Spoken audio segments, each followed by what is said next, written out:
Phil, welcome back. Hey, Larry, what's going on, brother? Nothing much, man. It's cold. It's a Monday, and we went back to work, and there's all kinds of stuff happening in the world of football. Man, I tell you, there really is. By the way, guys, welcome in.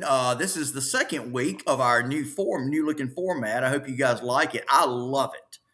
I think it looks so great. And again, props to LG for helping me with this whole new look, man. Larry, I appreciate you. Appreciate your help, man. It's all because of you, buddy. No problem, man. I'm glad to do it. All right, so Larry, you're right. We're here. We got a lot to talk about. We got to start, I guess, with the Gainesville situation. Obadiah Farley, first one to check in today. There's Jeffrey Rowland, big Warner Robins fan. Of course, we know Obadiah Farley, big TCC fan. We got everybody represented right off the bat here, Larry. Evan Reese, mighty Roswell Hornets. By the way, we'll have the new Roswell Hornets coaches show tomorrow. So looking forward to that, guys. But Larry, let's talk about Gainesville.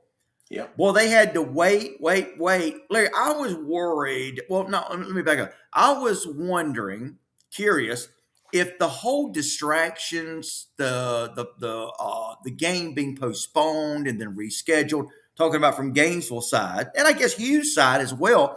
I was wondering, though, more so from Gainesville side with all the distractions, how that was going to affect the team.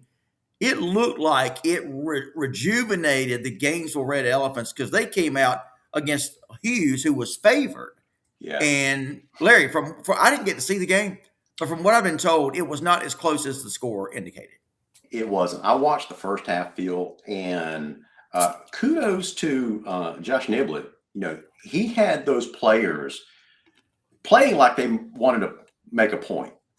You know, so they just seem more energetic than obviously it's a semifinal game, but on top of that, with all the stuff that surrounded those teams going into the program with the delay and all that, it just seemed like he had an extra sort of motivation built into his team that night. Yeah, and you know, guys, if you'll go back in the season, remember Gainesville. They had lost to Roswell, and I think that was pretty much for the region, if I'm not mistaken. And so you had to wonder kind of where their mindset was, I guess is what I'm trying to say. That's right. Obviously, last year was not a good year for Gainesville. This year, a better season, but you really, again, had to wonder after the loss to Roswell. And, again, I thought they were very fragile. Yeah. I guess is the kind of the word I'm looking for. So anyway, they look very good, and kudos to them for knocking off a Houston. Remember, I said on this show last week, okay, the longer you go undefeated, the higher you go, the thinner the air gets. And what I mean by that is the longer you go undefeated, man, the odds start to stack up against you. Eventually, you got to lose, right? Yeah, absolutely. Now, I know some teams have gone 15-0. I get that. That's hard to do, very hard to do. But anyway, so we got Carrollton Trojans checking in. We've got Larry Thompson Jr. checking in. What's up, Larry? I know you're a big Roswell fan. So, Larry, what do you think, Larry Godwin, that is? What do you think about everything I just mentioned? Well, listen, as far as the Gainesville game goes, I think we're in for a heck of a championship game between it's going to be Gainesville and Thomas County Central, right? No, they still got. Oh, that's right. That's right. I forgot. Everything yeah. was delayed for a week for 5A. I know. Believe me, it's caught me off guard as well. Yeah, it's messing everybody up. That's right. You're in good company. Yeah, but now that my mind's back on track, man, You're good, buddy. it's cool to see. We got Roswell and we got Thomas County Central on the screen with us today. And as time goes on, the show develops a little bit more. We'll have more of these fans on there, and that I think that's going to be a heck of a matchup. I think that's probably going to be the number one matchup in the state this week. Well, so now are you talking about games? Are you talking about Valdosta and Carrollton or what? I'm sorry, Buford and Carrollton. No, I was talking to. I know you want to talk about Valdosta and Buford and all that stuff. I just noticed some fans on the screen through the comments where we already have some Thomas County Central and some Roswell fans, that kind of stuff. I got you. I'm expecting some banter back and forth with these guys. Now, I got you. As far as the current 6A, and I guess we have to keep in mind and say current versus next year 6A, but the current 6A games this past Friday, man, that Valdosta Buford game, it got ugly in a hurry. I thought for the first few minutes that Valdosta looked like they could kind of stay close in the first half, but that really wasn't the case. Yeah, and see, Larry, I got confused as well, so I threw it right back at you there, man. So yeah, so we're gonna have Rome and Gainesville goes to Rome, I believe. That will be one of the semifinals. The other semifinal going to be Thomas County Central and Roswell. That's right.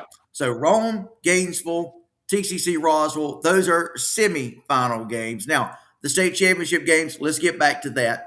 By the way, real quick, like Jose Padilla, hello, LG and Mr. Phil, ranks Swanigan, replying to Jeremiah JG. So did I just get you complimenting Gainesville? Ranks is a big Gainesville fan, by the way. Who else we got? Jeremiah JG Garrison says, "Oh, go Big Wolves." Kelly Fountain, big Rome fan, already throwing it out there, Larry. Rome 49, Gainesville 17. Ouch. Come on now, Kelly. Don't know about that, but we'll see. But anyway, let's get back to the Valdosta game. Yeah, look. First of all, two things. We've talked about how hard it is for these South Georgia teams. I wrote the story about a month ago, approaching the playoffs, where I said my headline was, "Can the South rise again?" What I meant by that was, can the South Georgia high school football scene rise again? Okay, that was the whole tenor of the story. And of course, what I meant by that was, can a South Georgia team, Larry, possibly rise up? And I'm talking about 6A. Yeah. Can a South Georgia team possibly rise up and win a state championship? And this was the perfect example of it. Valdosta made a good run. Remember what I said, or actually it's what Rush Probst and Jeff Herron had said, Larry, to have a chance, you got to win your region. Yeah. Valdosta did. They did give themselves a chance, but even playing at home, which I thought would be a huge advantage, I still think it was. But even with that, it was just man against man, talent versus talent. And I think that was there's no clear-cut example, any more example than what we saw Friday night, Larry, in the distance and distinguishing the talent between not only the two teams, but again, North and South Georgia, Larry. Your thoughts? Phil, years ago, I had some Lowndes fans come to me, as well as others, but a lot of Lowndes fans say that not another team in the highest classification in South Georgia would win the state championship game. And so they say that again. Say that again. So several years ago, I had some buddies of mine, some Lowndes fans, come to me and say it's going to be impossible for teams in South Georgia in the highest classification to ever win a state championship again. Which was the point I just made. That's right. Can the South Georgia rise again? Yeah. And at the time, I vehemently disagreed. I mean, I pushed back hard, gave some reasons why, that kind of stuff, because this was coming off the heels of a 2019 trip that Lowndes had made to the state championship game against Marietta.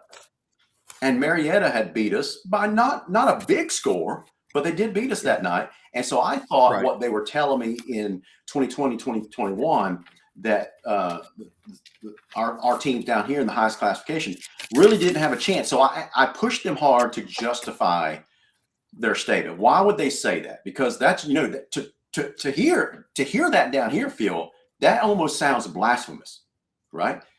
Sure. And Right. so what they told me was, and they cited the normal stuff like transfers and recruiting, blah, blah, blah, that kind of stuff. But whether you call it transfers, whether you call it recruiting, it wasn't lost on me, their argument that these kids that are assembling on these teams in the metro Atlanta area, you've heard me say this before. I call them super assembled teams. And Yep. and so it's very difficult for teams down here to compete. And so my argument back to them a few years ago was, listen, we get plenty of kids among all our teams down here, whether you're talking Colquitt, Lowndes, Valdosta, Camden County. We have plenty of kids that get signed to D1 university. So we have the talent. But they made me realize something, Phil. They said, okay, so our talent down here on occasion signs major tier D1 schools like Georgia, Alabama. We make a big deal of it when we see one of these kids down here sign one, because it doesn't happen very often.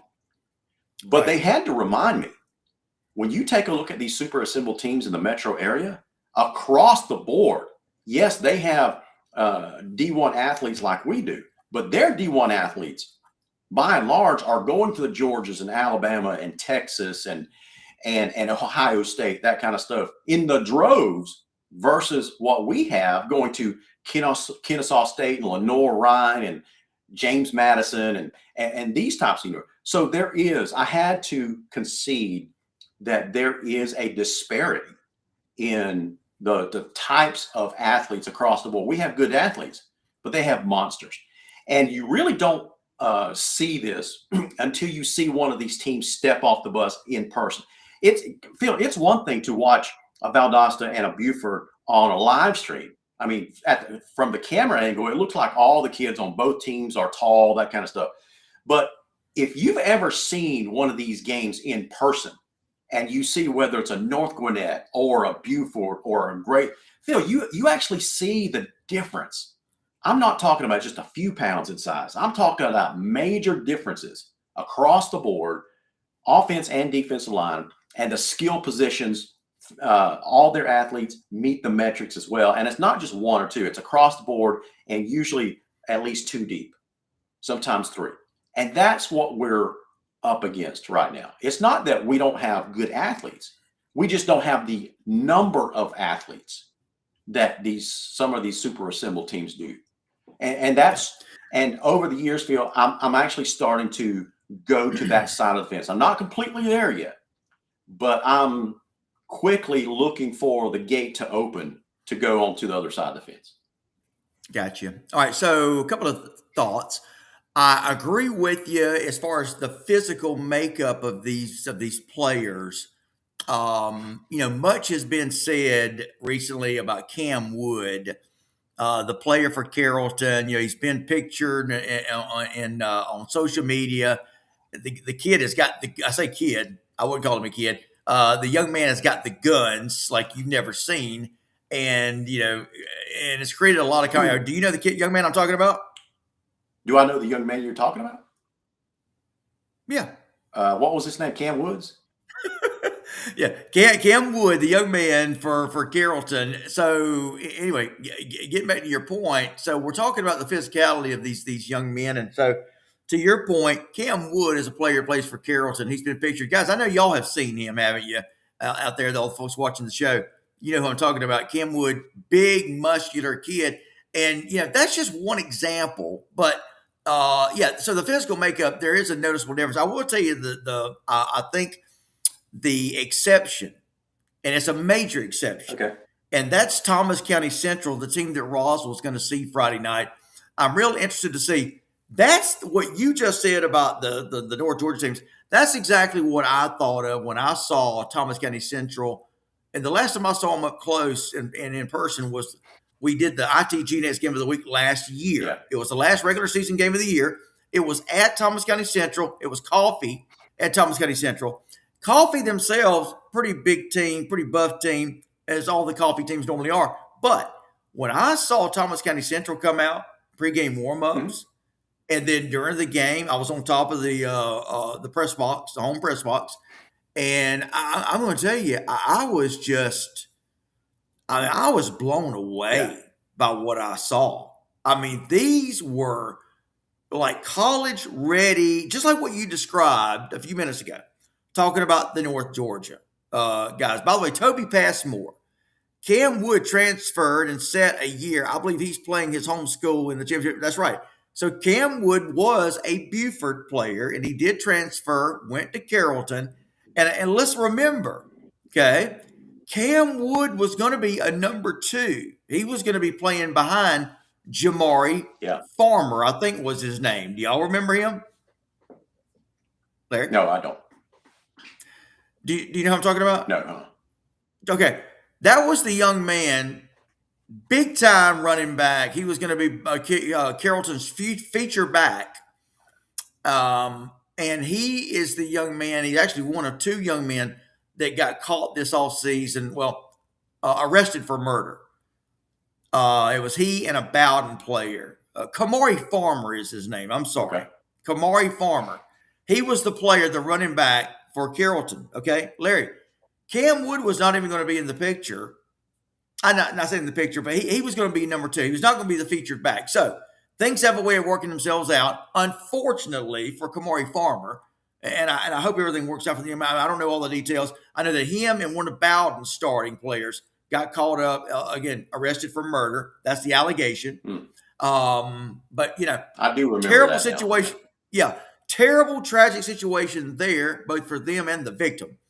But on the other side of that created an opportunity for Cam Wood at Carrollton, who used to play for Buford. So, having said that, the Cam Wood player, I think, epitomizes what you're talking about. Just a bigger, stronger, faster. Somebody asked if we were hating on the Metro schools. Not at all. I'm not hating on them at all. Yeah. It's just the way it is. Yeah, I mean, it really is. So Phil, I don't know what to do about it. I threw that out there the other day on my personal Facebook page, and it got a lot of discussion. It really did. There's back and forth, but most people did side on the fence of it's done in the South. So the natural pushback I get sometimes when we start talking about that is, okay, so what about Lowndes baseball? Okay, so obviously baseball is entirely different than football. It's just a different sport. So Lowndes is still able to compete in baseball, but we're talking about football where it's size does matter, athleticism does matter, and sheer numbers can overwhelm the best of schools that we have down here. What I see now, Phil, is at the highest classification, you still see Lowndes, Colquitt, Camden, Valdosta still able to compete with, I guess, rounds 1 through 3. Yeah. But it's really stopping right after that. Why? Because you run into the biggest teams after that. Yeah. And the most athletic teams after that. Here's the irony. Okay. By the way, my man Luke Nelson, aka Big Buford, is in the house. Luke, I know you enjoyed your time. Luke's son, Kanan, is a big time linebacker for Buford. Had a big game, I'm sure, against Valdosta. Welcome into the show, Big Buford. Appreciate you, brother. Good friend by a distance. Big Buford fan. He always checks into the show. And by the way, guys, I'll try to get caught up with all your other comments. Ken Hortman, TCC is bigger this season and this is what I'm going to talk about. TCC is bigger this season than they were last year. Nutrition program is paying off. Here's the irony, Larry, that I was going to mention. To your point that you started to make about Metro schools, and let's just say North Georgia Metro. I mean, a lot of those schools up there you can classify as Metro schools. Buford, Sure. Some say it's out of the Metro Atlanta area. I lived up there in Forsyth County. I'm telling you, it's not. I mean, that whole splurge and growth of Atlanta from Atlanta outward takes up a lot of different counties and millions of people. Having said that, the irony here is that really the nutrition program in Georgia, amongst Georgia high Yeah. schools, really started with Rush Prost when he came from Hoover to Colquitt, right? Yeah. Okay. Now, there may have been others doing it, but I'm not. I'm talking about on the same scale that Rush implemented at Colquitt when he got there. Somebody will have to help me with the timeline. Larry, you may remember exactly when it was that he got to Colquitt County. Was it 2007 or 8 or somewhere 2006? Anyway, Yeah. I want to say it was that it was '08 timeframe. okay. So Rush brought with him that nutrition program, and when I say nutrition program, I'm not talking about a shake in the morning for players. I'm talking about the same thing that Lowndes does now. I think Valdosta's doing it. A ton of schools, Thomas County Central's doing it. Guys, we're talking about 3 meals a Yeah. day. We're talking about year round. We're talking about everybody gets fed, not just the 22 starters. Okay, it takes a lot of money, but you see it paid off for Rush. Point being, that's something that started in South Georgia, but it has benefited a lot of the schools in the state, including the metro Atlanta schools, who can afford to do it. Because a lot of schools cannot afford to do it. It takes a lot of money to feed a big roster of kids all the time, Yeah. which, you guys at Lounge are doing that, Larry. So my point being, it's just interesting how that's where things started in the South with Rush Proach. But from that, additional weight training, facilities, nutrition, I mean, there's some other factors we can throw in here. There's a lot of factors involved in why the players at these bigger schools, aka in Metro Atlanta, are bigger, faster, stronger. You got a lot, I think, access to more trainers, and so I don't know. I think there's a lot of different factors. And we could argue and debate until the cows come home in this thing as far as the reasons why. Phil, But it is what it is. uh, I completely support the feeding programs, nutrition programs, that kind of stuff. But here's what nutrition programs and feeding programs will never ever do. They won't produce enough 6'3", 6'4", 6'5" kids. They don't do anything for the frame of the athlete. They do things Well, for, yeah, yeah. yeah. Go So that is just something that you're born with, the frame. yeah, I was going to say that's DNA, Yeah, man. the frame that you're going to get. And that's the Yeah. argument for down here, the population. Just sometimes you get That's right. a cycle of athletes that are tall and Yep. they've got the frame and you can put Yep. food in them and Yep. great strength training, and all of a sudden you get them big. Yep. But just the sheer numbers in the North Georgia Sure. metro Atlanta area, the kids You're right. are already coming to those programs 6'3", 6'4", 6'5". They've already got the That's right. frame. So that's why these college coaches in the recruiting process, that's what they look at first. Metrics first.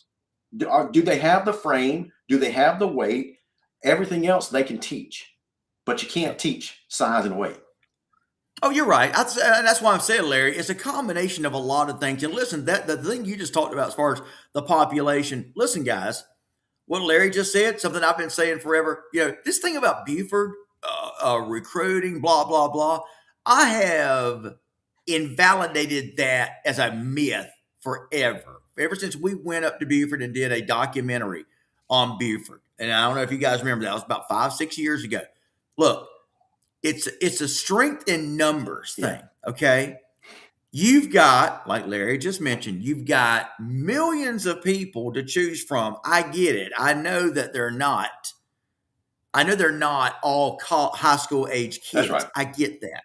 But you've got more people to choose from. You have a larger pool, which means naturally you're going to have more teenagers, which means you're going to have more big, healthy. It's just a strength in numbers thing, Larry. And you're absolutely right. Again, that's just one of the many criteria that contribute to better. And listen, think about this too.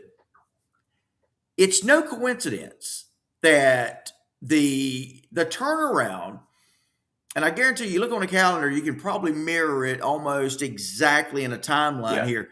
when you started to have the population, the house building boom in metro Atlanta, again, I was up there when it all started. Lived in Forsyth County for 10 years. I could see it. Yeah.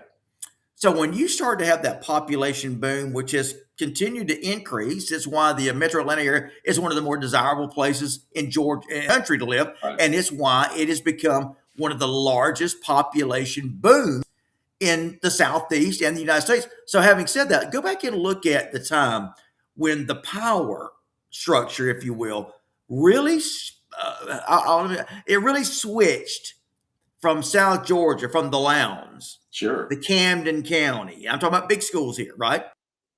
Lowndes, Camden County. It switched to more of the Buford. Remember, Buford used to be in 2A. Yeah. And with the growth, it took them to 6A, and That's they right. rode that growth to bigger schools, better facilities, bigger kids, etc., and better kids. So it's almost a direct correlation. You can take a look at it. It's not a coincidence. Yeah, I completely agree with you. Now, the question is, if we all agree on, I don't want to call it a problem because it's not a problem for metro schools, right? So it's Yeah. it's something they have. It's an advantage they have. So, but it's a problem for southern schools. So, so what do you do about it? That is really the big burning question. Now, Phil, I don't really have an answer for you tonight, but I will tell you that watching your program several years ago when Rush was still down here, and I think he was still at Colquitt County at the time, and he saw this disparity coming, and so he actually talked about it on your show one night, and I will never forget this. He said he actually proposed something, and I don't know if it ever came about because I think Randy was still here. Maybe Randy Alan McPherson is who Ryback Larry's was talking about. at Valdosta, but I can't remember. But Rush proposed something on your show. I don't know if he was just speaking out loud on the moment or what, but he said that Colquitt, Lowndes, and Valdosta, I think he left Camden out because Camden was just too far on the coast. But he said these three teams really should come together and come up with a solution. I think he was proposing more of a brainstorming session than anything. But I do remember that. I do remember that, Larry. I sure do. He recognized the problem way back then, 10 years ago, right? And so going back, it's like maybe we should have listened to him. you know. Yeah, let's take a look at some of the comments coming in. Tim Estes, agreed, Phil. Bowden High School recruits more per capita than Buford. Well, now, and listen, here's the thing about it. We talked about this last week. Carroll County is amazing to me in that you've got that county supports three solid football teams: Carrollton, Bowden, and Central Carroll, which has really come into its own these last few years. Under Umber Brown, he's done a great job there. Let's take a look at some of these other comments. Darius Kirksey, what's up, Phil? Darius, big Lexington Hughes fan. Darius, I'd love to get your thoughts on Hughes. Look, this is, I think, and let's kind of go in this direction now. Let's talk about some of these games specifically, guys. Let's move it away from the nutrition, all that. So I want to hear everybody's take on Hughes. To me, it was a shocker. I really believe, like I said at the beginning of the show, this thing that happened with Gainesville, I said it was either going to be a distraction or it was going to fire these kids up. And it looks like it fired these kids up. I mean, how else do you explain the team that was really head and shoulders, I thought, above everybody else this year so far in 5A? Well, now they're out of the picture. And now you've got to wonder who is the favorite now? Is you've got TCC, Roswell, Rome, Gainesville in 5A. I got to tell you, that's a pretty even Steven in my book. Yeah, you bring up a good point. Do you think Hughes was distracted or hurt by the extra downtime? I don't think so. That's just my opinion. I look, and again, I don't want to say, I don't want to do this, I told you so. I wasn't really sure about Hughes all year. My man Darius Kirksey called me on it. Okay, yeah, but as they really played well this year, and I don't know, I just didn't think that they had what it took. Now they proved me wrong. I will admit that, but I'm just not sure. And I'd love to ask Darius this: do we think that Hughes was maybe playing a little out front of their skis a little bit this year? I'm just asking because again, the Gainesville game, from what I understand, it really was not even that close. I mean, I'm understanding that Gainesville completely dominated the game. I'm just interested to hear. Darius Kirksey, here he is. We definitely were discombobulated. Lots of unforced errors, but hats off to Gainesville. They took full advantage of each and every one of them. Yeah, I think that's fair. It may have been just one of those nights. And Darius, I don't know if you heard me earlier, but again, guys, it's hard to go undefeated. Rodriguez Upshaw checking in. Sorry I'm late. Big Red. We got Gainesville. The Gainesville force is in tonight, Larry. They are showing up in force, and well, they should be. Darius Kirksey continues. Several false starts, holding, and so forth. We outgained them in rushing and passing yards. Just too many errors. I got it. All right. Yeah, So, they really did. Phil, if you take a look at the stats, he's right. Gainesville had 250 yards rushing and almost 200 yards passing to Gainesville's 141 yards passing and 150 yards rushing. well, maybe it's about perception is reality kind of thing. I don't know. Maybe it's what Darius was talking about. People that watch the game may have seen it one way, but yeah, the stats certainly don't lie. But anyway, I know it was 40-32 with Langston Hughes scoring a late touchdown. But anyway, let's move on past that. Let's talk about Buford Valdosta real quick. Don't worry, guys. We'll get to all these state championship games. Larry, hang in there with me, man. We're going to go. We're going to tempo it up here, brother. So Valdosta Buford, Larry, were you surprised by the outcome? I wasn't surprised. I was surprised by the margin of the win by Buford. Yeah. I was hoping Valdosta would win, but I was expecting it to be a closer game. Me too. But it wasn't close at all from the start of the game to the very end. I know Johnny Holcomb was in here. Johnny's a big Valdosta fan. He's a like number one Valdosta fan, and no doubt. And I know Johnny was in here earlier. Johnny, not sure if you are. Speak up if you are. But look, this is kind of how what Valdosta has done these past few years. And this is not a knock on Valdosta. In fact, it's more to the point of everything we've been talking about. Remember the last 2 years, Larry, Valdosta lost to Carrollton in the playoffs. That's right. I think one was a second round loss. I think one was a quarterfinal loss, if I'm not mistaken. Because I know this was the first semifinal game that Valdosta had been to in a while. So it looks like Valdosta had gotten to the point of making it being a good mid-playoff level team, but then just could not get over that hump. But give them credit. This year they won the region. It was one of the two things, remember, that Rush and Jeff Heron said you got to do if you are a South Georgia big school. You got to either win your region or you got to be doing something different, like wishbone offense or whatever, triple option. So, which is what Camden did, which is what Lowndes teams did of the old, right? Yeah. So, I think Valdosta found their niche. They won the region. They were able to get an easy draw, okay? And nobody can deny that. So, the fourth playoff team they faced was no Walton. It was no, who else they play? Brookwood and whomever. Central Gwinnett or somebody. Yeah, I mean, you see the fall. I mean, you see the major difference in level of opponents there. Those first three games, blah. That fourth game, semifinal game, boom. Just totally different opponent. Yeah, so they had Decula, easy win. Brookwood, fairly easy win. Walton was a little bit closer. That was a really close game. And then Buford, no chance. Dracula, I like to call him. Dracula. I just think crazy like that. All right, here's Johnny Holcomb, though, Larry. At the half, it was still only 11-0. Buford over Valdosta, right?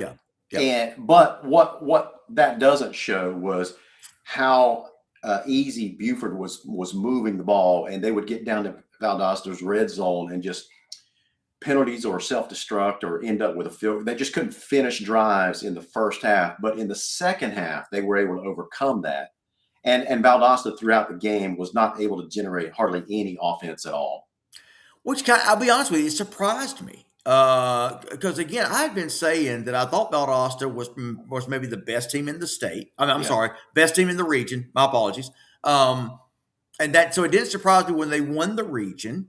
I mean, Valdosta has some big time athletes. yeah, Those two run. Now, here's where I give Buford a lot of credit, Larry. yeah, That Deron Foster yeah. and Marquise Fennell are two of the best running backs I've ever seen. Both went over 1,000 yards in rushing this year. I mean, had the quarterback Tyreek Wade, which, by the way, Tyreek Wade is our South Georgia ITG next South Georgia Offensive Player of the Year. Congratulations to him. And we gave him that for a reason because he was a difference maker as a signal caller this year. Yeah. That being said, I thought Valdosta would produce more than 7 points, right? Well, it was 39-7, I believe. Yeah. So I thought they would produce more than a touchdown again, but that goes to Buford's defense. Let me say this real quick, Larry, and I'll turn it back over to you. So if you look at the Buford Valdosta game, Yeah. compare it to a week before when Buford played Douglas County. Yeah. Very almost mirror images. And I'd love to hear the Buford fans. Kerry Claiborne, I know you're in here. Luke Nelson, I think you're still in here. But yeah, TB says Fennell is impressive. He really is. Again, kudos to Buford. Just shows how strong that defense is, holding both those guys in check. Johnny Holcomb, game really turned in the third quarter with Fennell's touchdown being called back. We'll talk about that in just a second. That's a good point. That was a momentum killer for Valdosta, Larry. But real quick, so in the Douglas County game with Buford led Valdosta 11-0 at the half. Against Douglas County a week earlier, they led Douglas County 9-0 at the half. Yeah. Okay. Both games, Douglas County comes out to start the third quarter, boom, hits Buford with a touchdown to cut it to 9-7. Friday night, Valdosta gets the big touchdown to start the third quarter, boom, 11-7. What happens in both those games, Larry? The momentum just completely shifts. That's right. So, real quickly, Buford gets it back. And that's the mark of a good team, not letting the other team take advantage of the momentum shift, Larry, but rather getting it back in your corner, and then taking off from there. Go ahead. I remember, both Johnny Holcomb and Clarence Smith, both Valdosta fans, make the same point, and they're right. They're right. Valdosta is down 11-0 at the half. They try to strike quick, regain momentum in the second half. But Phil, if you'll recall on last week's show, we talked about this game going into Friday night, and I think we both agreed. I made to the point where Valdosta had to play a near flawless game against a team like Buford. Right. And if you made one too many mistakes, Buford just has the talent to make you pay for it. Mm-hmm. And that's what happened on that particular play they're talking about. Guys, I'm not a novice to this. I recognize that holding happens all the time, just about every single play. It just was apparently it caught the right official's eye at the right time during that play. But that's the most tactful way to put it, right? So, but my point is, I've never heard it described that way, Larry. I love that. So you just have to play a near perfect game against these super assembled teams to have a shot, because they will put a dagger in your heart and steal back the momentum. And it's usually they strike hard and strike fast. Was that a Cobra Kai type of reference there? But they strike hard and they strike fast. After you make a mistake, they get you deflated. They make the momentum turn. And in the game of high school football, all it takes is one turn like that, and you're done against a super team like that. I want to make a mention. Luke Nelson had mentioned earlier, you would be hard-pressed to find a better nutrition program than what Buford has now. My sons eat better than I ever have, and he admits Rush started years ago. I just wanted to mention that real quick because, again, there's a lot of the schools now, if you're not doing the nutrition program, you're going to get left behind. Anyway, not to get off track, but Larry, you're absolutely right. Talking about that touchdown that was called back. So apparently Fennell got the handoff. Valdosta had cut the lead right to 11-7, right? Right. And I believe were they? I'm trying to. What was the score when Fennell took it to the house? I think it was 18-14.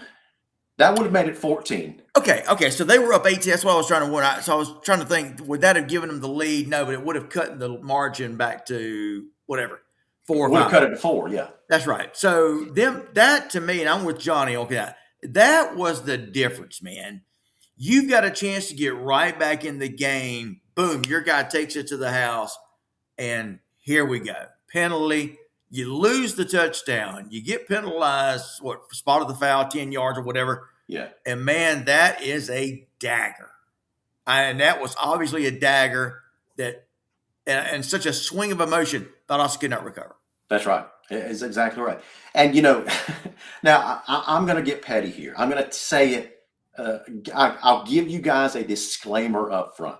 So guys like our good friend Kerry Holcomb, not Kerry Holcomb, but Kerry Claymore, I can make this disclosure up front. I'm going to get petty here.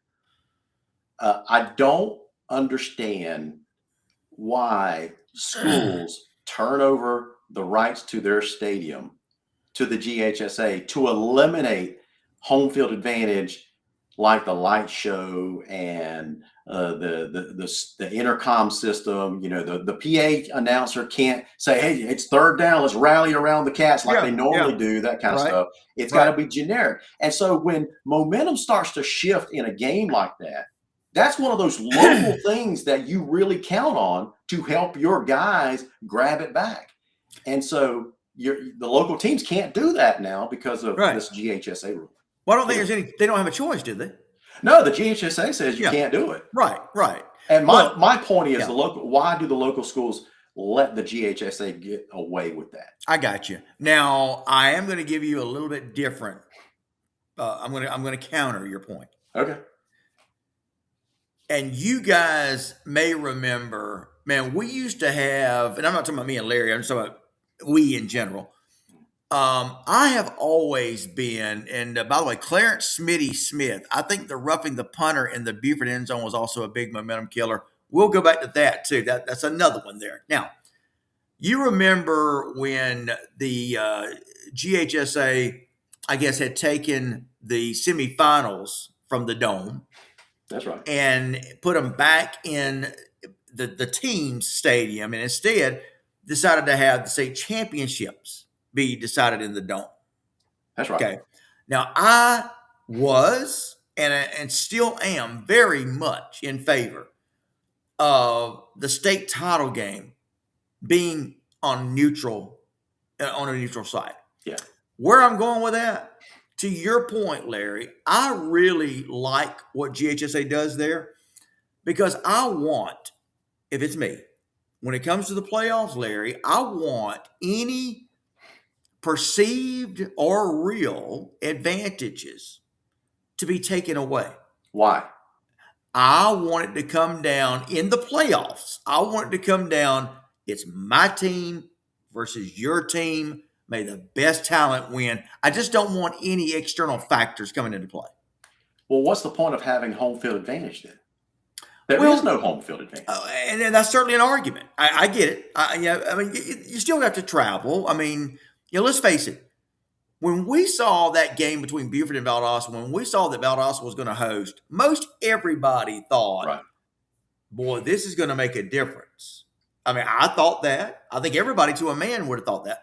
Yeah. But obviously, to give Buford even more credit to take that long bus ride down, dreary conditions, which everybody said was going to favor Valdosta. I mean, they had everything against them already. Buford did. So I don't. When you throw in the other stuff, let me ask you this: if you throw in the other stuff, you think that would have mattered? Probably not. I don't know. Larry? Maybe. Yeah. I don't know. Anyway, so. Well, let's talk about some of the other semifinal games. I don't want to leave anybody out. I know we're talking about the bigger schools.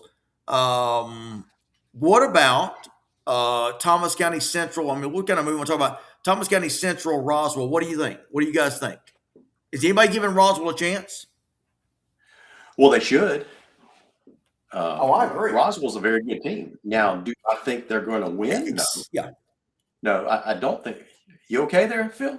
I'm scratching my back.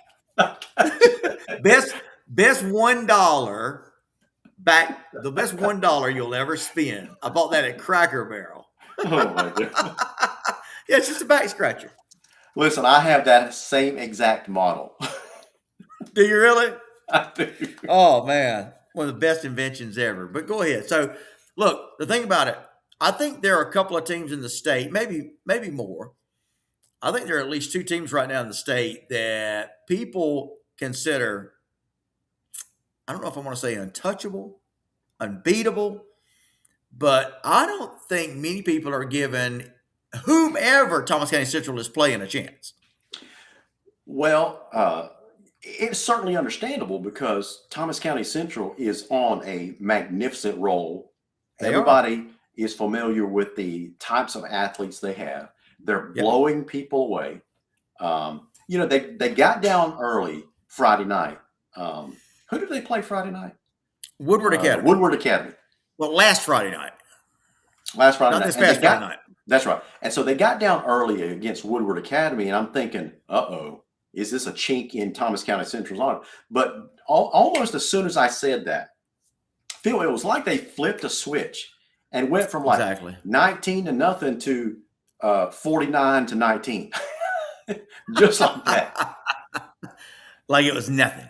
That's right. That's right. And so that's why people aren't giving Roswell that much of a chance, because it just seems like this particular year, it's Thomas County Central's year, and everybody else is just living in it, right? And so, but I think that's a mistake. I think we all agree with the adage that any given Friday night, any team can win. It's even more true this deep in the playoffs when you're playing the semifinals. That opponent is always a worthy opponent, right? And so if you go into this expecting a rout, then Roswell could hurt your feelings. Now, what's interesting is this is basically a rematch from the last time Roswell came down here. A couple years ago? 2-3 years ago, something like that? I think it was Rogers' first year, if I'm not mistaken. Yeah, and Central looked like they had that game won. It was like 28-0 at the half or something like that. They're starting to celebrate, I think. And then Roswell comes out like a totally different team. Central probably relaxed a little bit, and all of a sudden Roswell ends up winning that game. Yeah. So I think Justin Rogers is going to remind his team of that very thing often and often this week. And he's not going to let them forget it. So Central is going to come out and play with their hair on fire in the first half, and they're going to play with their hair on fire and throwing some gasoline on top of it in the second half. And I don't think Roswell is going to come within probably 17 points of winning this game. Larry Thompson Jr. says Gainesville and Thomas County Central by far, on paper, the two most talented teams in the state in 5A. I think that's a fair statement for sure. Jose Padilla, Larry, says, I think TCC will win, but both teams will have to play their A game, meaning perfect. By the way, real quick. Ken Hortman corrects me. I was close. It was 24-6 instead of 28-0. Okay. Clarence Smitty Smith, Phil, I have that exact back scratcher, but his question is, what's the roller on the other end for? Larry, that's a good question. What is that darn roller for? I have wondered that for 10 years. I don't know. Guys, help us out. What is that? Where's it at? There we go. I think it's a massager type of deal. I think so too. Yeah, it's probably what it is, but it's a very weak massager. I'm with you. I don't know what that is, but it is a little roller there. But listen, that's the best $1 I've ever spent. I promise you that. All right, so Phil, heading into that game, everyone is probably aware. Which one are you talking about? Thomas County Central, Roswell, or what? That's right. So Central's 13-0, but Roswell, nothing to sneeze at. They're 12-1. Listen, I have hosted the Roswell Coaches Show all season long, for those of you that don't know. Brought to you by Grand Slam Sports Tournaments, by the way. And listen, every week I've been able to, obviously when you do these coaching shows, you're able to keep up with these teams a little bit closer than we normally would, right? Yeah. So Roswell, let me tell you, they have been, call it what you will. Y'all know the type of team I'm talking about. Cardiac kids. Yeah. They're the team that gets it done at the end. Let me tell you what the key is, Larry. We haven't talked Yeah. about this a whole lot, and I want to hear your thoughts on it because Lowndes has got a good one of these. What am I talking about? Field goal kicker. Right. Listen, Roswell has got. Oh, let me make sure I get this right. Vera Smarty, what's his name? It's a crazy name, and I don't mean to butcher up his name, but the young man is an absolute kicking machine. Right. And in the Milton Roswell game, Milton, if you guys remember, had scored late to take the lead. Well, I was on the air when I said, "Oh no, Milton has left them too much time because they've got something Vero Smarty is the kid's name." I said, if Roswell can get the ball past the 50, they'll have a chance to win it. That's exactly what happened. Balin Vera Smarty is his name. B-A-L-E-N, Vera Smarty, just like it sounds. Yeah. This young man is a weapon. Why do I say that is important? With the kind of offense, and J.T. Thompson, the Roswell head coach, is an offensive minded. He's a genius, in my opinion. Sure. He was the brains behind last year's deep run for Lee County, in case you guys are wondering. He was their offensive coordinator, great quarterback coach. And Roswell has a great quarterback in Trey Smith. So if Roswell can get that offense going, if they can get the ball on the other side of the 50 and give Vera Smarty a chance to at least get some points, they've got a pretty good chance in this game, more than most people are giving credit for. That's right. That's right. Hey, Kerry, if you're going to quote me, quote it right, because that's. I knew you were going there, that's man. Not even close to what I said. All right, so help us out here. What's Kerry saying? He said he put in quotes, "If we can't have flashing lights and a homer announcer, what's the point in having home field advantage?" I think we can go back and check the tape, and pretty certain that wasn't my quote. And then he says, this from the biggest complainer about South Georgia teams having to travel. So I don't think I've ever complained about South Georgia teams having to travel. As a matter of fact, I'm one of the ones that says I wish Lowndes would travel more. So when it comes time to the playoffs, we would be more accustomed to traveling. Yeah, I got you. Anyway. All right, we'll let y'all deal with that off the air. But anyway, so all right, so now let's talk about the other games. So we've got Thomas County Central and Roswell. It's going to be at Thomas County Central. Remember, as Larry mentioned earlier, about 3 years ago, Roswell, in this very same situation, although it was a quarterfinal game then, I believe, Roswell came to Thomas County Central, and knocked off an undefeated Thomas County Central, who was quarterbacked by Sam Brown, I believe, at that time. So, can lightning strike twice? Can they do it again? We will see. Now, let's move on to the other 5A. And remember, they're just now playing their semifinal games, guys. Sure. So how about Rome and the aforementioned Gainesville? Now, Larry, Gainesville was able to harness all of that pent-up frustration, energy, able to put aside the distractions. Larry, is this going to be a trap game in the worst possible situation? When you got to go up to Rome now, you just exercised all those demons that the GHA brought on. So can Gainesville possibly get back up to make another road trip? And this time it's going to be yet against another powerhouse team in Rome. What are your thoughts? And what are y'all's thoughts? Yeah, I think Coach Niblett has got these guys dialed in. They are facing a very good John Reed Rome Wolves team, but I think Niblett's got them dialed in. I think not just the town, but the entire city is basically has adopted a Gainesville versus the world kind of attitude. And yes, sometimes that can help. Sometimes Larry. that can help. Great point.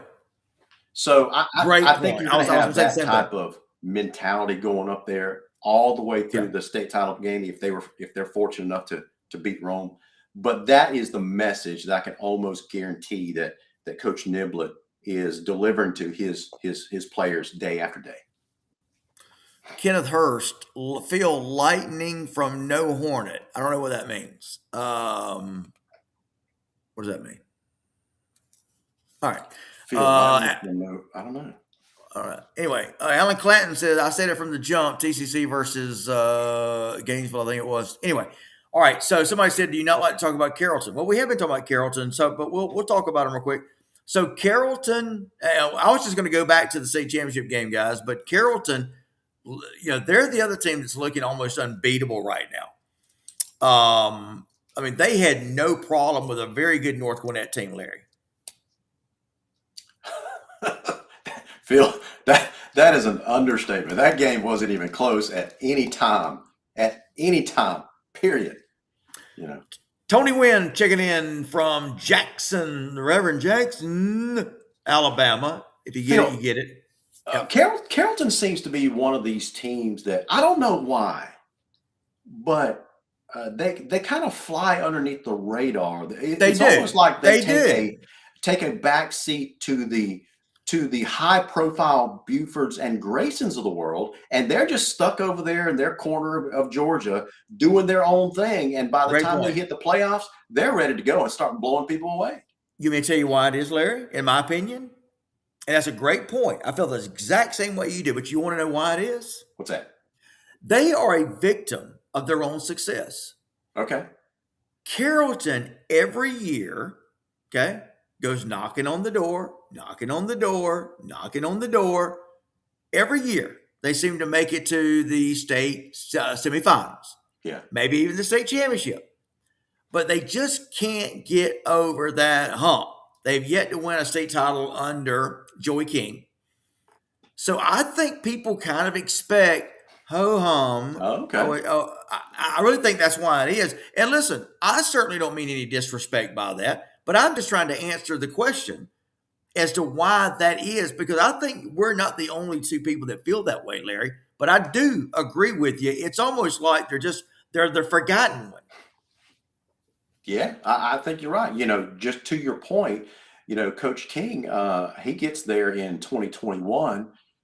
He takes over for Sean Calhoun. Calhoun goes 9-2 in 20, 11-2 but even when Calhoun was there, Carrollton just seemed like they were always right there on the edge, and they just could not step over that threshold.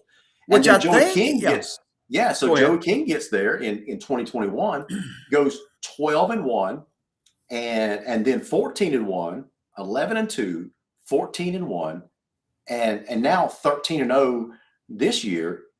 You think people are kind of expecting them to kind of be their own worst enemy, right? And just have a bad game out of the blue, have a bad game.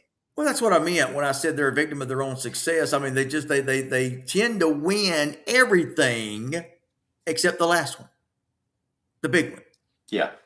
Now, let me say this: what you were just mentioning about. Well, I was going to say real quick what you were just saying about Sean Calhoun. Sean Calhoun, in my opinion, and from what I understand, Sean he wasn't let go. He resigned, I think. But, he left Carrollton. Let's just put it that way.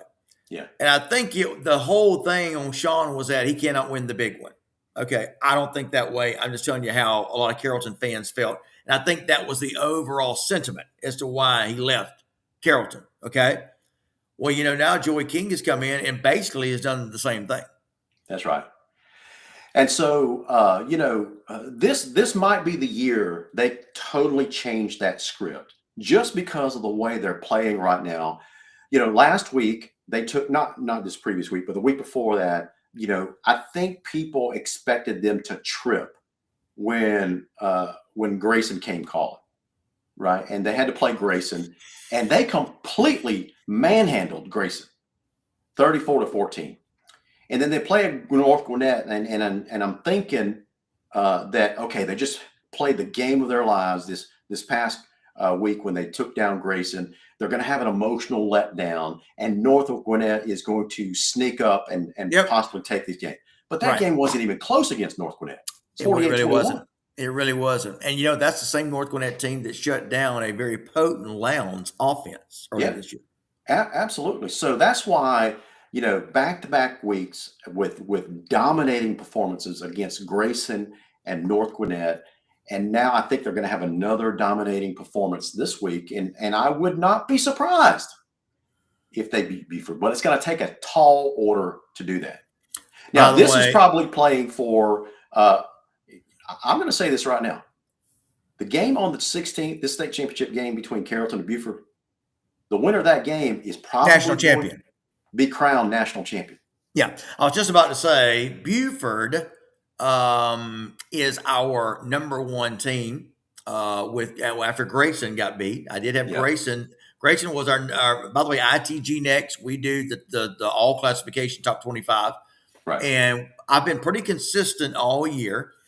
It remains consistent, and you know what? You like it whenever your top 10, top 15 really pretty much stays intact through the first 4 rounds. That means that the teams that we've had at the top, they deserve to be at the top, and we get Sure. it. We got it right. Is what I'm trying to say. So Grayson was number one, Larry. Buford has been number two, right behind Yeah. him. So now I've got Buford at number one. And listen, I'll be honest with you. I've got TCC as number two. That's what I was saying.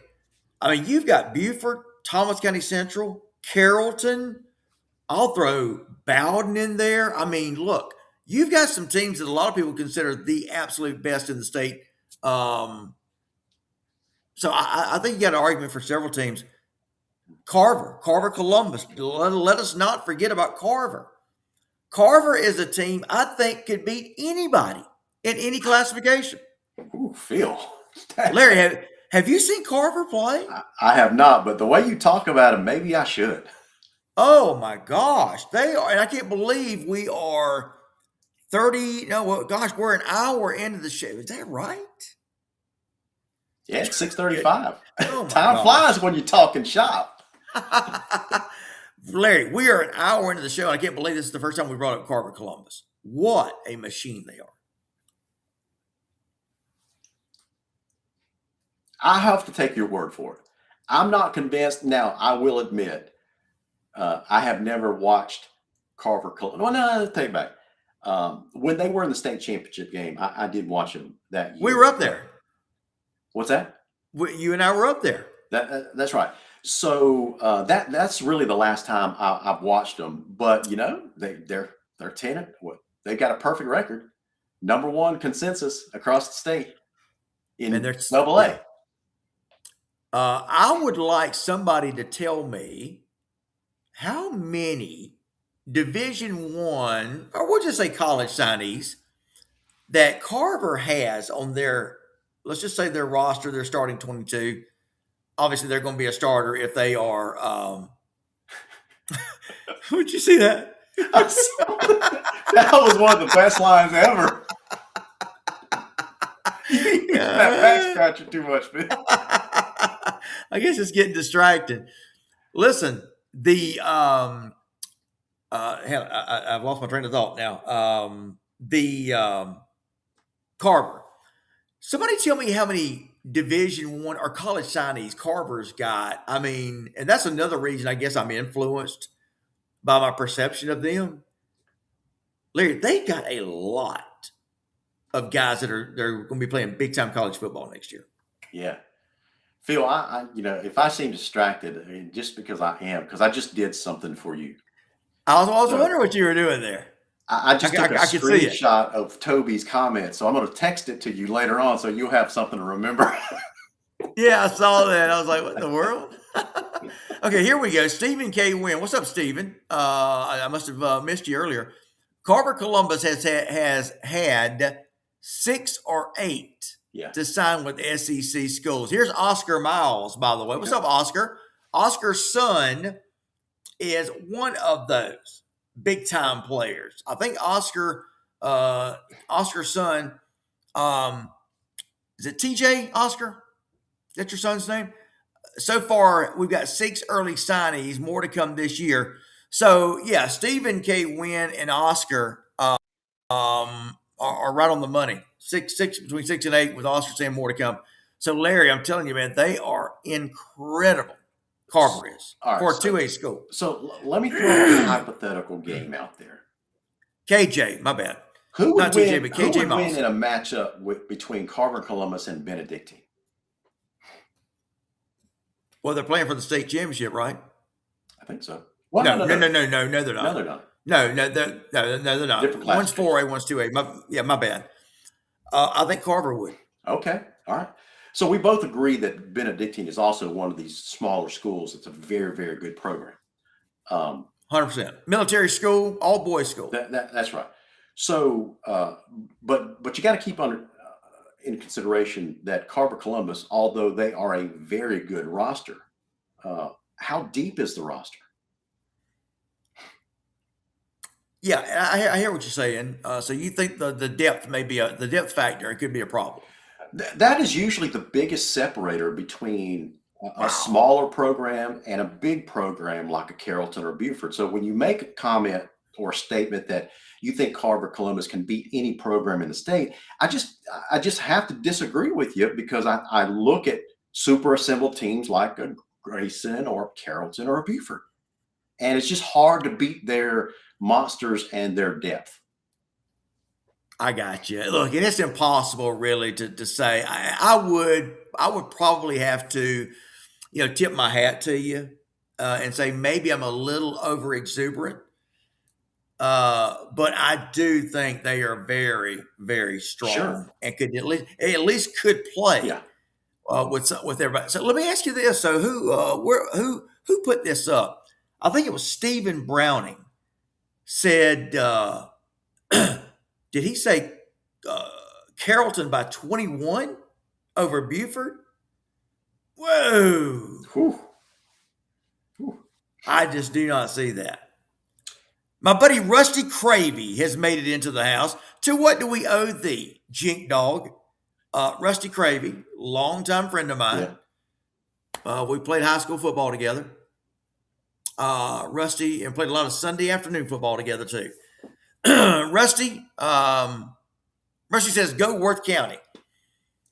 Worth County is another one of those teams, undefeated, going to be playing for a state title. So here's one of these things about this Carrollton versus Beaufort matchup. Yeah. Carrollton likes to start the game very, very quick. They like to get you down quick by, on average, about 2 scores. Beaufort is a little bit slower going. They're like a slow boil that by the time they heat up, you feel it. You know they're there. Carrollton likes to jump on you early. So you got 2 opposing teams and the way they start games. If Beaufort allows Carrollton to jump on them early and go up by 2 scores, I don't know if Beaufort has the firepower to overcome Carrollton. But at the same time, Good point. If Beaufort can slow Carrollton down and prevent them from jumping on top of them early, then I like Beaufort in this game. I tell you, I think this is going, in my opinion, this is going to be one of the best, most anticipated high school football championships we've ever had. Yeah. I really believe that. By the way, so I think Oscar Miles says, hey, bro, look, we're very deep. We're playing freshmen now. Remember, our quarterback, a freshman, number 14. Yeah. Running back's a freshman. We're loaded, but just not this year, but year after year. He's got a good point. Even their really good players are underclassmen. And I think, Oscar, you probably heard me say the last time I saw Carver play was when I was with Phil in the state championship. So I have no idea what Carver Columbus has. And then I went on to say, in general terms, the reason why I don't favor smaller programs against the monsters is depth. Now, I trust you. You know that program more than I do. If you say there's depth there, then I have no reason to doubt you. Yeah. Let me ask you a question. Speaking of this, same conversation, Larry, I have had Worth County ranked in or around the top 10 all season long. Yeah. In my all classification top 25. The way I defended that was that, look, Worth County is a team that's headed for a state champion. I said this I think so all too. Yeah. year, so don't think I'm cherry picking. And I'm not talking about you, Larry. I'm talking to the audience out there. So it's not like I'm cherry picking. I have said this all year. I think they are a team that can compete and stay with a lot of teams in the state. Am I saying they could beat Buford? No, of course not. But I did think Worth was deserving of a top 10. That's why I've had them around the top 10, because at the end of the day, your state champions are going to be 1 through 8. Yeah. That's just the way it is. Phil, And there's go ahead. let me ask you something about Worth County. I mean, you do a great job following all these programs, especially the South Georgia program. So you talk to these coaches all the time. When I go back and look at a program like Worth County, okay, back in Miller's time, they were a very good program, and then they became a good program, but not a great program, right? And so when you go back and even when a former Lowndes guy, Jason Tone, took over that program, he was there for I think 4 years. And he had a good program, but it wasn't a great program. Yeah, Jason Tone. Yeah. Is that what I said? You said Toll, like Toll House. That's okay. That's okay. Jason Tone. Yeah. And so they went through a number of head coaches, and they were still a bad to good program. They bounced back and forth. And so Philip Ironside came down, tried to basically change the culture of Worth County. Didn't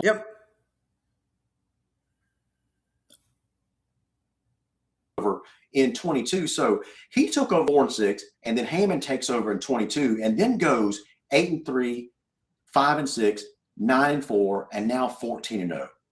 What do you think Jeff Hammond did different there than all these other coaches were not able to do at Worth County? Well, remember, all right, so you've got a little bit of history here. So Jeff Hammond, remember, he was Rush Probst's understudy.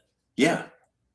And Larry, if you look at a lot of these coaches who come from the Rush Probst coaching tree, okay, Sean Calhoun is one, right? The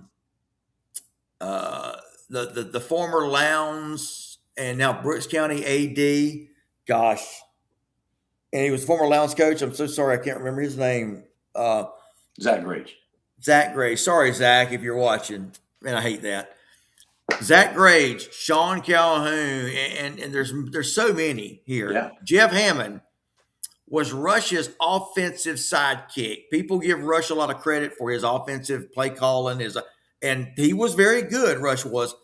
But if you ever went to a game when Jeff Hammond was coached on his staff, he was right there with Rush, just like that. Right. So Jeff Hammond studied under the best, and now Jeff Hammond has become one of the best. Not just the offensive-minded, play calling that Jeff Hammond is play caller. Sure. That Jeff Hammond has become, but also that coaching style of Rush that can't help but to rub off on you.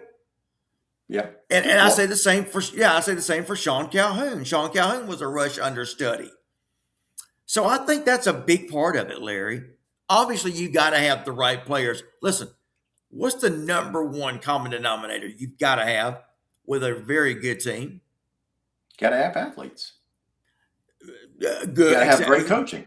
Got to have great coach, and got to have a great quarterback, right? That's right. And Lyndon Worthy. Speaking of guys we're talking about flying under the radar. We've used that phrase a few times tonight. Lyndon Worthy is the quarterback for Worth County. Okay. And is probably, did you know his name? I did not. That's what I'm saying. He's right here in South Georgia. One of the best players. Really?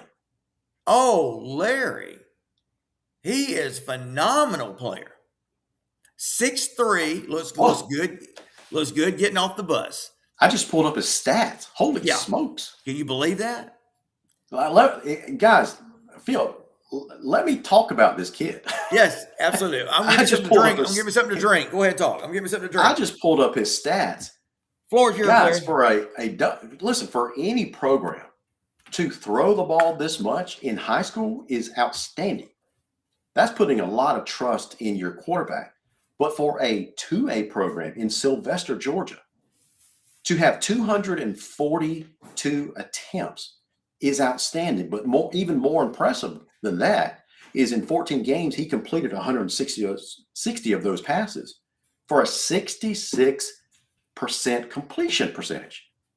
That is outstanding. 200 yards per game, 11.4 yards per catch, 27 touchdowns to only 7 interceptions, and one of those was a 96-yard long touchdown pass. This kid has got a quarterback rating of 130.6. Outstanding. I don't know anything about him, but I'm in love with him already. Yeah, kind of surprised, but I get it. You know, you're not alone, Larry. There's a lot of people who have not heard about Leonard Worthy. He is a heck of a quarterback, but that's what I was saying. You know, if you look at most teams, it starts with having a great quarterback. Let me say this. Right. Speaking of quarterbacks, Larry, Benedictine, Stephen Cannon missed most of last year. He's the quarterback for Benedictine. Texas Tech commit. He was injured early in the season last year against Ware County. Yeah. Okay. He has been healthy all season long. He's one of our top 10, ITG Next top 10 performers for this week, by the way. Again, he's the difference why Benedictine is in the state title game this year, and they were not last year, although they had a great football team last year. Right. Okay. Man, I'm a big believer, Larry. You go as your quarterback goes. In modern day football, absolutely. Yeah. Yep. You know, Rush Institute. Look, here's another thing, Larry. Rush implemented that spread offense. We were talking about Jeff Herron having his success. Yeah. Remember, it's all about doing something different, or you got to be as talented, if not better. And I'm talking about these South Georgia teams to have a chance in the state title game. That's right. So Jeff Herron did something different. And this came from Jeff Herron's mouth and Rush Propst's mouth. You got to be different. Well, Jeff Herron was different with that wing T. Not a lot of big schools ran that wing T, right? Yeah. Okay. Well, Jeff Herron, I'm sorry. A lot of people, when they say Rush Propst, were like, well, everybody's running the spread. No, they were not. That's another thing, Larry, that Rush brought aboard when he came to Colquitt. Not everybody was running the wide open spread offense, not in high school. Nobody was lining up 4 or 5 wide receivers, empty backfields. Somebody correct me if I'm wrong, but I don't think I am. Not as widespread as it is today. There were pockets of it, but there were different flavors of spread. So back then, and still to the point nowadays, Phil, when you think of the spread, you automatically think of slinging all over the field, kind of like an air raid type of offense, right? But Rush had a very balanced attack. He loved running the ball. That is the missing point that most people overlook when it comes to a Rush Propst offense. He was a very balanced guy. But the thing is, he was such a brilliant offensive mind that you had no idea if he was going to throw it or pass it. And he would, it was almost, I think what he did that was so revolutionary was he took the spread that was, to me, was meant for a passing game and turned it into a power spread where he ran the ball very effectively. Thanks, Tony. Go ahead. Out of that offensive scheme as well. Yeah, I'm with you. Yeah, that's a good point. Jim Blair talks about the tunnel screen. I think Rush Propst perfected the tunnel screen. I can't remember how many times he burned us with a stupid, simple tunnel screen.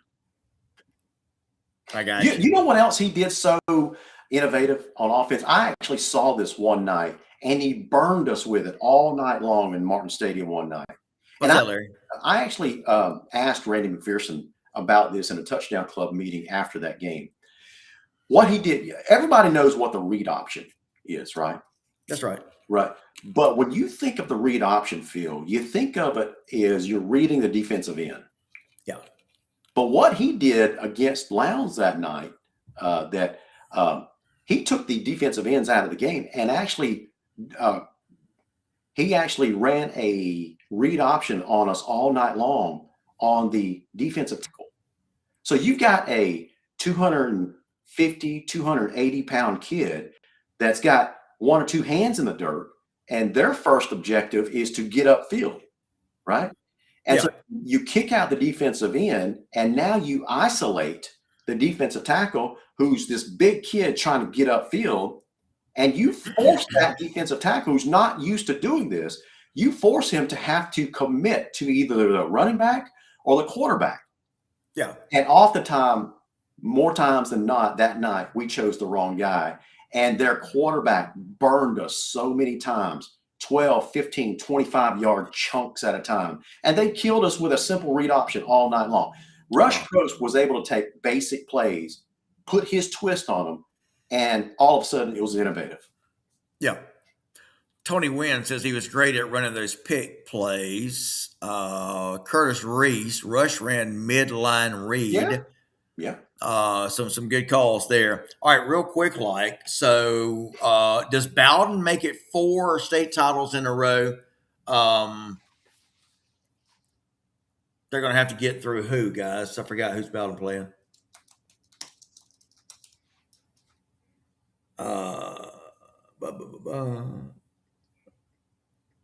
Lincoln County, right?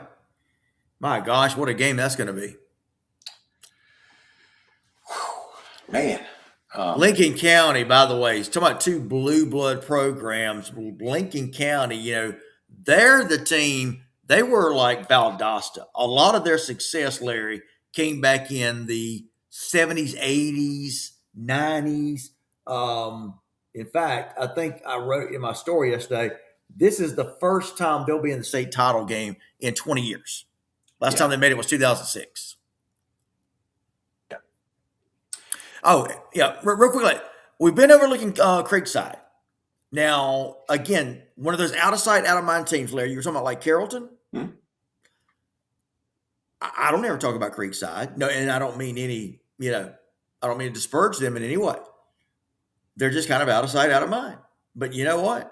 They are one of the most dominant programs in Georgia over the last couple of years. Phil, when it comes to this week in the playoffs, we're talking about semifinal games for one classification and championship games for the others. Right. There's no bad team left. You're right. Of course. There's no bad teams left. All of what from top to bottom, whether you talk about single A all the way up to 6A, they're outstanding. Yes. Even in the semifinal games. What always surprises me, though, Phil, is when you get to the semifinal games and you see a team get dominated, right? And we saw some examples of this. Call it momentum killers, that kind of stuff. You saw that with Buford and Valdosta. You saw that with, in my opinion, Gainesville and Hughes. You saw that with you saw that with Bowden and Clinch. Yeah. Just total domination. And didn't see that coming. That's unexpected at a semifinal game. Agree. Well, Larry, again, and I did a semifinal recap yesterday. And I believe I calculated where of the there were 14 semifinal games, right? Sure. Am I right about that, guys? Because you've got 8 classifications times 2, and in 5A there was not a semifinal game, so that should have left 7 classes that played a semifinal game times 2. So there should have been 14 semifinal games played, right? Sure, yeah.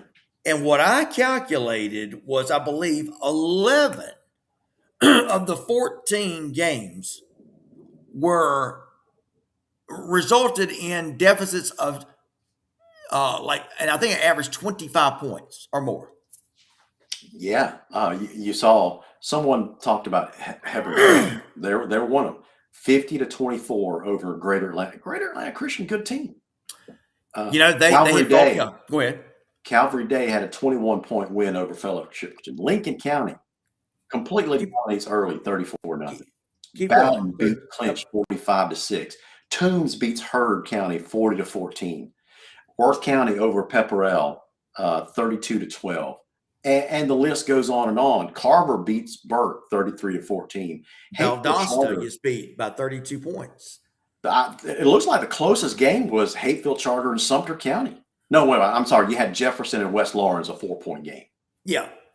That's what I'm saying, Larry. I think it was 11 of the 14 were decided by 20 or 20 points or more. Mm-hmm.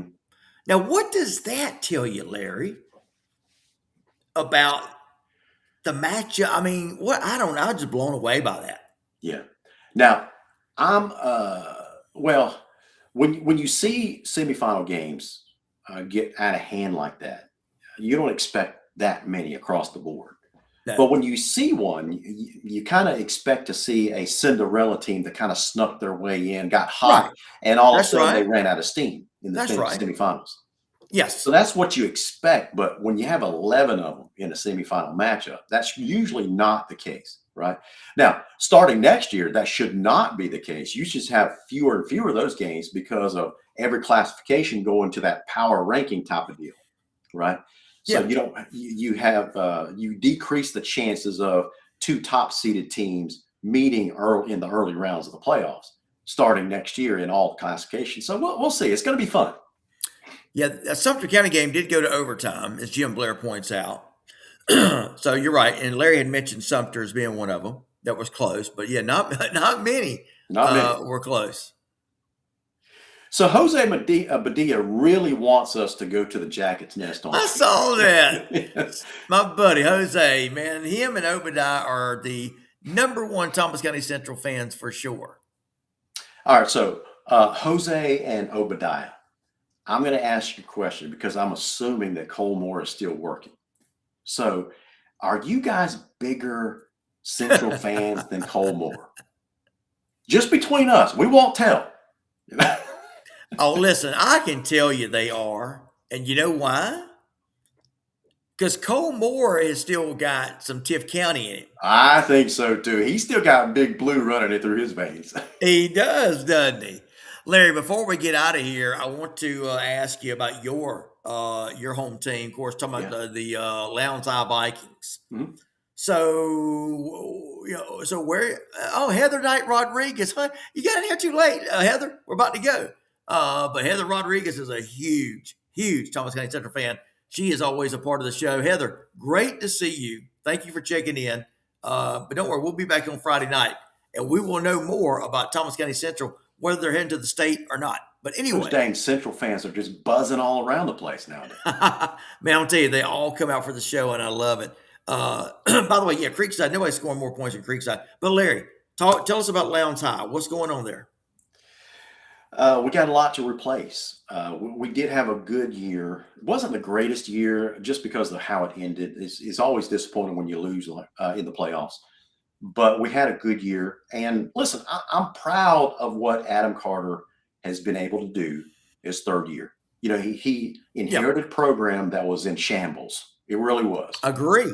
And guys, I'm not exaggerating. You can ask every Lowndes fan to the core. 3 years ago, this program was in shambles. It really was. And he had middle to school. rebuild. Yeah. He had to rebuild this thing. And so after the first year, people doubted him. Didn't have the best first year, didn't make the playoffs. But last year went 10-2, ran into a buzzsaw up at Buford. This year, almost went undefeated in the regular season, but lost to Valdosta in the Wintersville Classic, last game of the regular season. So we still had a pretty good year, 10-2. That is not meeting expectations to Lowndes standards traditionally, but it is far exceeding expectations based on what he had to do. So we're very pleased with what he's done so far. Next year, he's going to have to basically rebuild a defense because we're losing probably, the last I counted, either 7 or 8 starters on defense. And so including almost, I think this is right, the entire defensive backfield, all the safeties, all the corners are graduating. And so, you know, he's got a tough defensive scheme that takes a little bit of time for young kids to adapt to. Yeah. So in the early going in the next year, I'm expecting us to take our lumps a little bit on the defensive side of the ball, but we're returning a lot of folks on the offensive side of the ball. So I'm not worried at all. It'll all work out. And so going forward, something else that Carter's been able to do is rebuild the numbers of kids participating in the program. They're way up, and so the Good. talent's going to be there. They just need to get more experience under their belt. So moving forward, the cupboard is far from being bare. It's almost running over with talent. We just got to get some meat on these kids and put some size on them. And that's great to hear. And I'm like you. I think Adam Carter really had to, he inherited a mess. And what he's been able to do after taking over, he had to rebuild that program, literally, had to rebuild it. There was no middle school presence, right? No, the program was suffering. Yes, yes. So he's got it rebuilt. Great facilities there, and I think the sky's the limit. But let me ask you this as we get ready to leave Yeah, and depart here. So we're back here to square one. uh, there's no South Georgia representation in 6A. correct. It's all North Georgia. Valdosta was our last. When do you see a South Georgia team being able to compete for a state title? And before you answer, Yeah. does anybody know what Valdosta's got coming back this year? I don't know if Johnny Holcomb's still in there or not. I think most of, if I'm not mistaken, I mean, these guys can correct me if I'm wrong. If I'm not mistaken, most of their skill positions are coming back next year. That's what I thought. Yeah, I think they're graduating their quarterback, I believe. Yeah, Tyreek is the senior. Mm-hmm. That's right. But the core of their skill positions are coming back, which is very good news for them. Yeah, Right? it is. Yeah. I don't know the state of their offense or defensive lines. That's usually the first place that I look to see if a team's going to have a pretty good year coming back, because they're usually the core of the team you build around them. Right, right. So we'll see. Now, as far as your question, teams in Region 1 6A, we know that it's going to be very difficult. Even at full strength, it's going to be difficult for any of these teams down here to compete. Now, with that said, I still think you're going to have a Region 1 6A team, Region 1 7A team, make it probably to the semifinals next year. Yeah. And I'm pretty confident in saying that. But the hurdle is going to be to overcome some of these super teams up there. And I don't foresee a state championship for any of these teams in the next 5 years. Remember, we have the new playoff format. Yeah. And that's actually an outstanding point. And here's why. Because the way that these teams schedule down here in the highest classification, many people kind of scoff when I tell them this, but it's true. It's actually recorded. You can go and look and verify this on the ghsa.net website. Lowndes had the number 2 toughest schedule this year based on the postseason rankings. That's right. Behind Beaufort. Yep. So if and on the other teams, even Camden County, I believe, was in the top 12, I believe. Now, if that holds true, Phil, next year, and Lowndes and Valdosta and others find themselves in the top 5 as far as postseason rankings goes, then that means that as long as we don't face another team that has a higher seed, then we'll continue to host home playoff games, even though they have to be neutral sites and you can't have flashing lights and all that stuff. We'll still be at home, right? And so that is a big advantage for these teams down here in the playoffs. Well, remember, had that was a postseason, a PSR, had the PSR system, postseason ranking system, been in play this year? That's right. Every Region 1 6A team would have made the playoffs. Now, correct. How far they would have gone, who knows? It's going to be interesting to keep an eye too on Camden. Yeah. You got John Lindsay, who is coming back into the fray. He was the brains behind. We were talking about right-hand men. We were talking about Jeff Hammond being, Rush Probst's right-hand guy. Yeah. All right. As was John Lindsay, with Jeff Herron, Larry. Yeah. So Camden does not seem to have a problem scoring points. They just can't keep people from scoring points. Now, That's right. again, that was under Travis Rowland. Travis Rowland is out. And you got John Lindsay. He is one of the like original Camden County guys, if that makes sense. Okay. Yeah. He was from the old guard, the Jeff Herron. I understand too that John Lindsay is bringing a lot of these original, I'll call them, Camden County coaches back, as many as he can get. Yeah. So it's going to be interesting to keep an eye on Camden, Larry. I think. Can I share something with you? Yeah, I see that. I think that our guy at Richmond Hill, Matt Lozada. Listen, Larry, how can that program not be good with all the growth they've got? Absolutely, man. Absolutely. Tift County, you got to figure, is going to continue to improve under Jeff Littleton, right? Yep, absolutely. So, Larry, I don't think it's too far-fetched to say that every 1-6A, Region 1-6A team is going to probably qualify for the playoffs again next year. Yeah. Go ahead. So, what people are seeing on the screen is, you and I talked about some of the improvements in the technology that we're using. Yeah. That kind of stuff. Right. And guys, this is one of them where we're able to show things and share things with you on the screen, that kind of stuff. And when Phil was talking about what he was talking about a while ago, that made me think, okay, so Phil, I actually took the teams this year that were in the playoffs and applied the postseason ranking. Okay. And seeded the teams as if we had actually started this new system this year in Class 6A. Okay.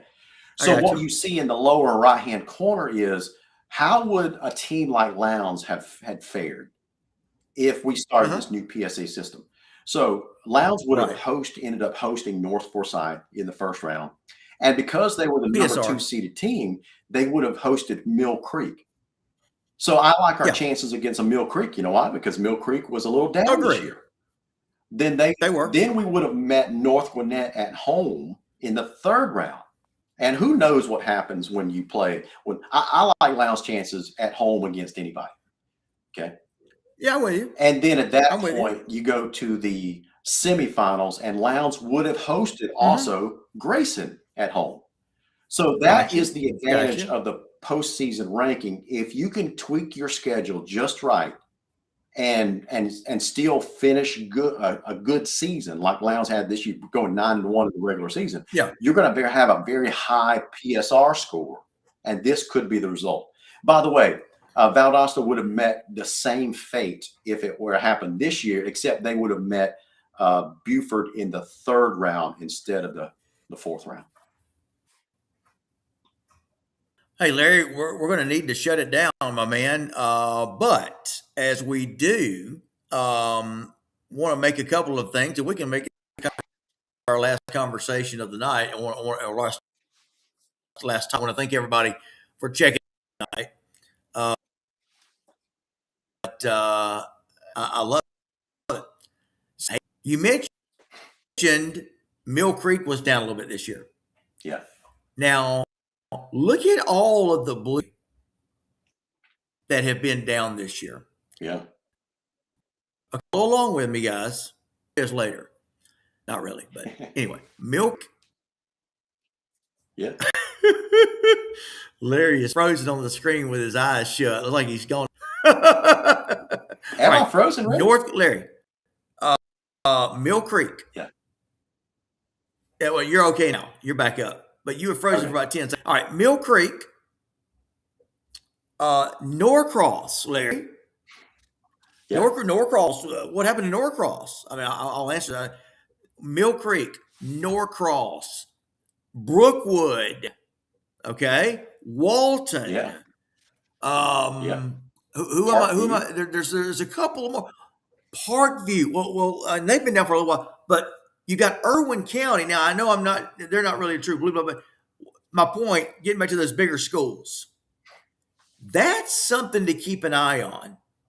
Why am I saying that? Because there's 4 or 5 blue bloods from that metro Atlanta area who seem to be maybe backsliding a little bit. Now, it could be, it could be a shift in talent from those schools to the bigger schools that are doing well. Maybe Yeah. some of that talent went to Grayson or Buford or North Yeah. Gwinnett. You follow me? Yeah, and you also have to account for, new schools being built up there left and True. right that That's right. takes some talent away from Parkview and Brookwood and the like. Which my point being that, do you think those two things combined can cause enough attrition Could be. to open the door for some of the South Georgia teams? Just asking. Um, It's possible, not probable, and here's why. Gotcha. Okay. Because of the transfer situation, whether it's bona fide or not. I'm not arguing that point. But the fact is, kids are transient nowadays, and it happens down here as well. We see transfers all the time down here as well.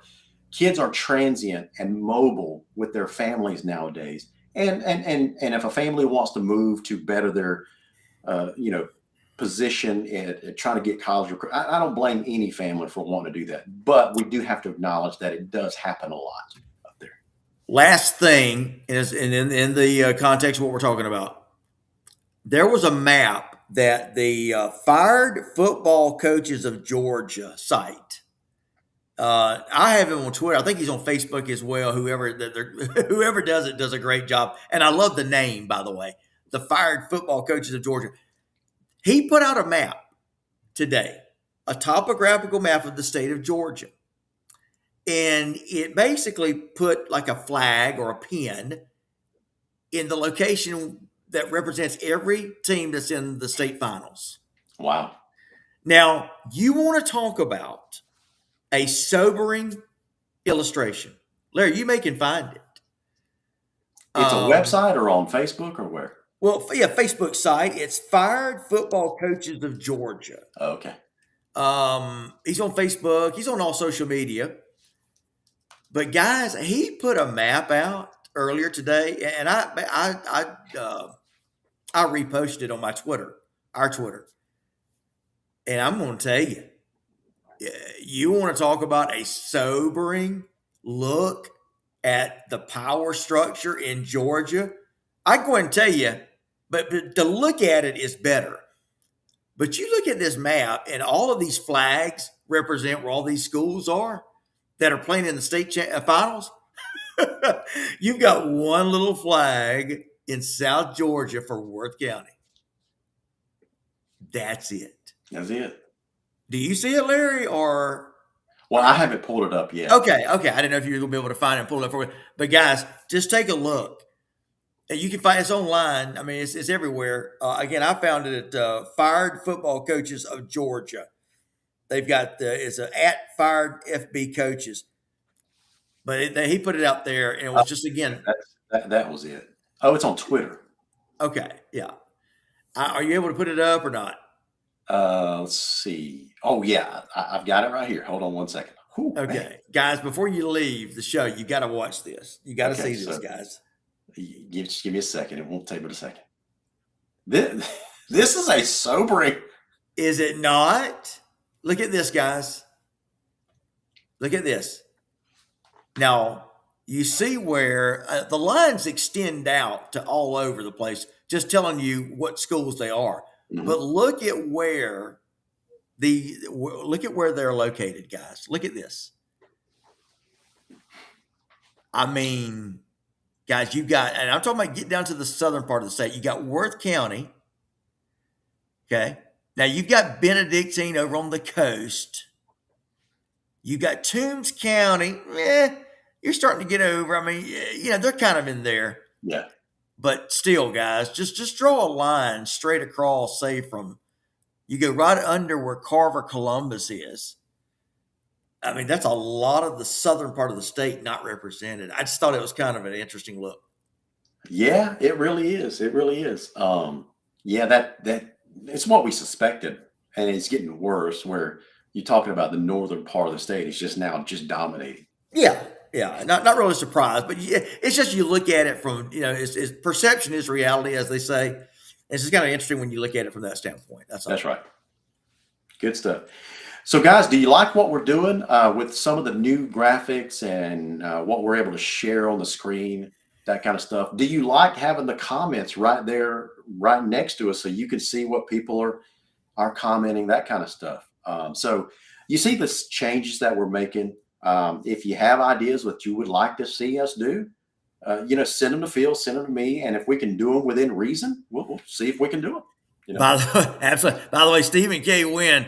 Speaking of Milton Zero, Coach Sly sightings on ITG next season. No Empire, 1-0 for 15 weeks. I love it. Yeah, by the way, Sly, good friend of mine. It was he and Adam Clack and Ben Reeves as the assistant then that built the Empire at Milton.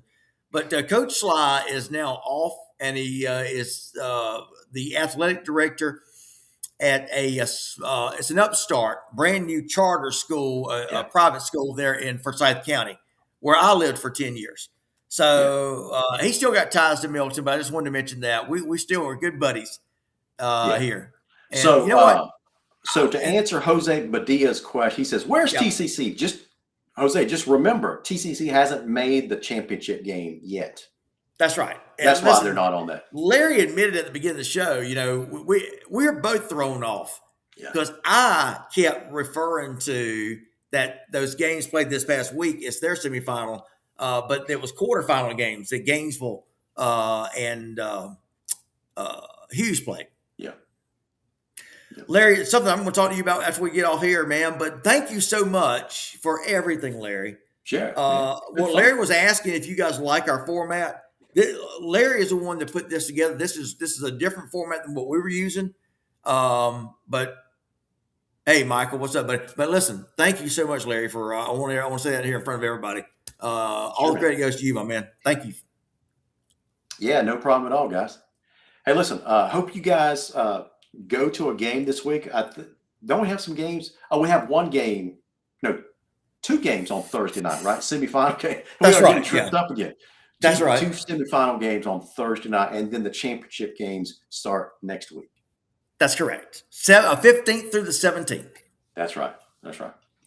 So, Phil, unless you got anything else, we'll call it a night. Let's call it a night, my man. Larry, thank you so much for everything, buddy. Really appreciate it. You're welcome. God bless every single one of you guys. And as always, I'm going to say it. Go Vikings. See you guys. See you.